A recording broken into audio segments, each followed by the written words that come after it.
పెద్దపల్లి జిల్లా సుల్తానాబాద్ లోని అల్పోర్స్ విద్యా సంస్థలో ముందస్తు సంక్రాంతి పండుగను ఘనంగా నిర్వహించారు. ఈ కార్యక్రమంలో విద్యార్థుల వేషధారణలు, నృత్యాలు ప్రధాన ఆకర్షణగా నిలిచాయి.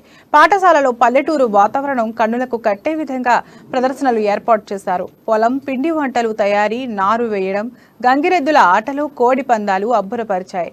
సంక్రాంతి పండుగ ద్వారా సాంప్రదాయాల పరిరక్షణ సందేశాన్ని అందజేయవచ్చని, పండుగల గొప్పతనాన్ని విద్యార్థులు వివరించారు.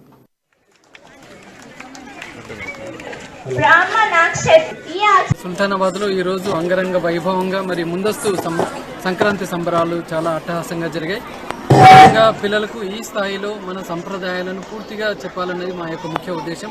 అల్ఫోర్స్ వల్ల హిందూ పండుగలనే కాకుండా క్రిస్టియన్స్, ముస్లిం పండుగలు అన్నీ కూడా చాలా ఘనంగా జరుపుకుంటూ వాటి యొక్క ప్రత్యేకతలను మరి వివరించడం జరుగుతుంది.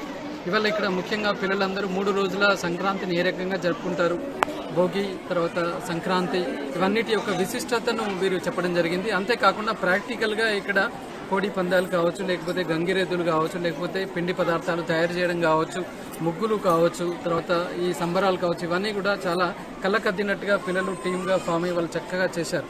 ముఖ్యంగా ఇవాళ చూస్తే మనం భారతదేశం నుంచి విదేశాలకు వెళ్ళినప్పుడు చూస్తే ఇవాళ తెలుగు వాళ్ళ